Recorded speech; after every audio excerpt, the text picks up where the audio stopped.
Welcome to another video. It's pretty much becoming weekly uploads nowadays. Because as I've said, I think in the previous two videos that I've done, it's very hard to upload and make content about your club when there's World Cup games on.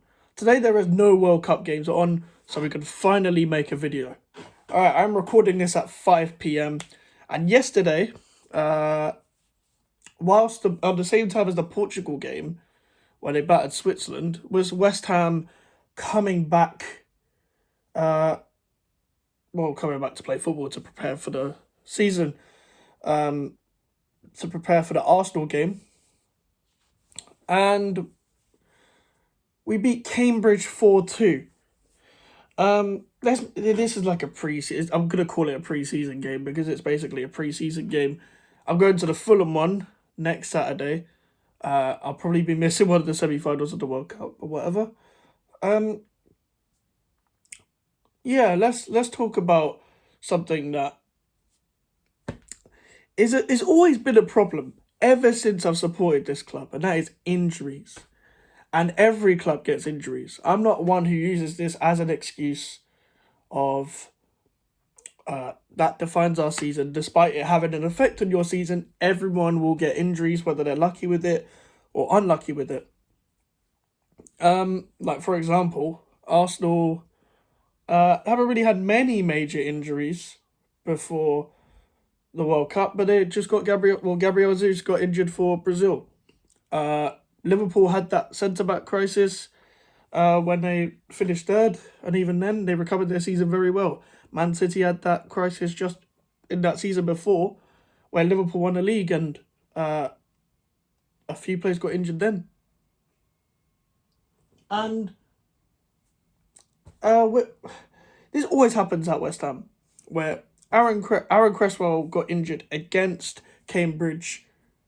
Nathan Ged he was injured, but then he was dancing in the changing room, so he can't have been that bad.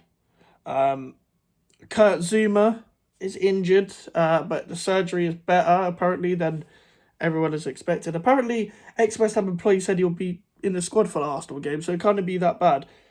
Cornet is still a doubt. He also should be back for the Arsenal game. And Souček had a back injury. It was a bit of a precaution, apparently, according to Mark Warburton. I feel like this always goes on. Dawson was taken off at 45 minutes yesterday. I don't know whether that was a fitness thing or whatever, but Johnson got put at centre-back again. Now, there's nothing really much to analyse about the fucking Cambridge game. Apart from the fact that we tried two up front, didn't work. It was like a variation between a 4-2-3-1 with Antonio on the left when we have the ball, and when we don't have the ball, Antonio's alongside Scamacca, so he doesn't have to track back and use up all of his energy. And Fornals was playing a bit of a free role, Ben Rama was playing a bit of a free role, and it was down to commentary behind them. So we're trying different things. Emerson came on. He gave the ball away for the penalty. Actually, I would say that's the only bad thing he actually did.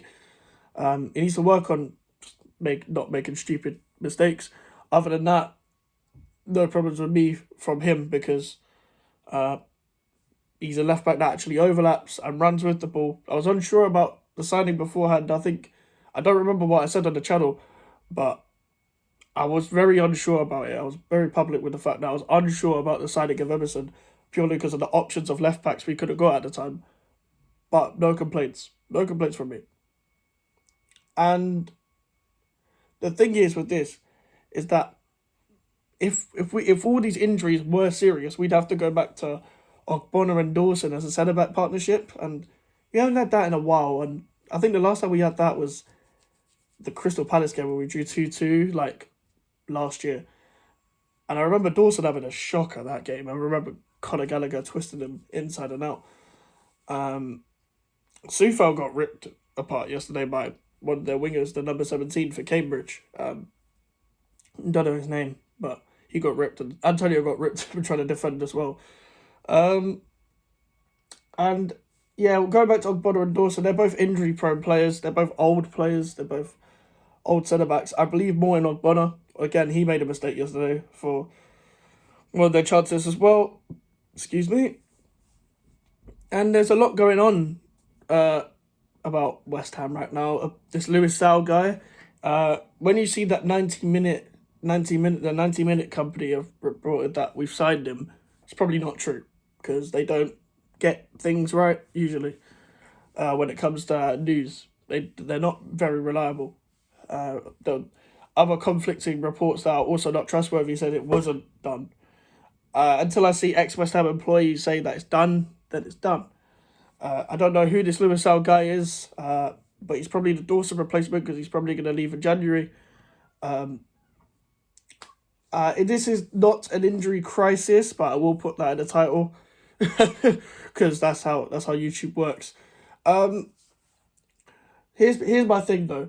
Chris will get injured, gives Emerson a chance. We're probably not going to be ready for the Arsenal game. We'll probably still lose despite Jesus injured. They beat us without Jesus twice last season, because he didn't play for them. We always lose at the Emirates, apart from 2015. So nothing really to expect from the Arsenal game in a few weeks. But after that, no excuses. I will still say no excuses, even if we do lose to Arsenal, because people can cause upsets. I don't care if they're on form.